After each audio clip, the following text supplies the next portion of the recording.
आइए सुनते हैं पुत्रदा एकादशी के व्रत की कथा को। जिस कथा को सुने बिना पुत्रदा एकादशी का व्रत अधूरा माना जाता है। आरंभ करते हैं पुत्रदा एकादशी की व्रत की कथा को। महाभारत में इस एकादशी को लेकर एक प्रसंग आता है कि धर्मराज युधिष्ठिर ने भगवान श्री कृष्ण जी से पौष पुत्रदा एकादशी व्रत के बारे में वर्णन करने के लिए प्रार्थना की थी। तब भगवान श्री कृष्ण जी ने वर्णन करते हुए कहा कि यह व्रत संतान प्राप्ति के लिए उत्तम है और इस व्रत से जीवन में सुख समृद्धि की प्राप्ति भी होती है। भगवान श्री कृष्ण जी ने एक कथा सुनाई है पुत्रदा एकादशी की, जो व्रत कथा है। भद्रावती नाम के नगर में सुकेतुमान नाम के एक राजा थे।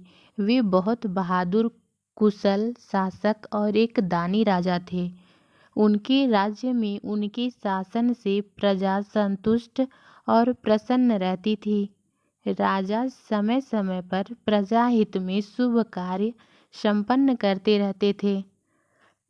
लेकिन वैभवशाली दयावान राजा की कोई संतान नहीं थी।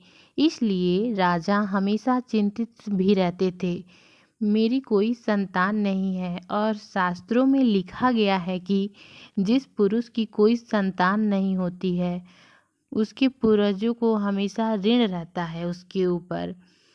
ऐसा राजा के मन में विचार आता रहता था।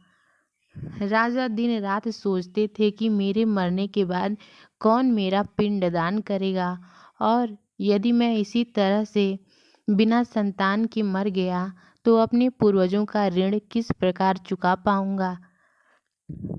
एक दिन राजा घूमते हुए एक जंगल में पहुँचे जिसमें ऋषि तपस्या कर रहे थे।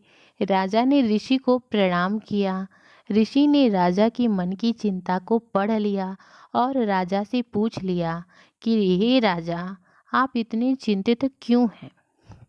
राजा ने अपनी सारी व्यथा ऋषि के समक्ष कह दी और कहा कि हे ऋषिवर, मेरे इस दुख को समाप्त करने की कृपा करें। कोई उपाय साधन मुझे बताइए जिससे कि मुझे संतान की प्राप्ति हो। तब ऋषि ने कहा कि पौष महीने के शुक्ल पक्ष में एकादशी तिथि को पौष पुत्रदा एकादशी का व्रत करो। इस व्रत को करने से आपको पुत्र रत्न की प्राप्ति हो जाएगी। राजा ने ऋषि की बातों को सुना और व्रत करने की विधि का ज्ञान लेकर अपने महल में आ गया। राजा ने अपनी पत्नी के साथ मिलकर व्रत किया और कुछ समय के बाद राजा को पुत्र रत्न की प्राप्ति हुई। इस वर्ष पुत्रदा एकादशी 21 जनवरी 2024 को है और पुत्रदा एकादशी व्रत का पारण 22 जनवरी 2024 को सुबह 7:21 से लेकर 9:12 बजे तक सुबह में है।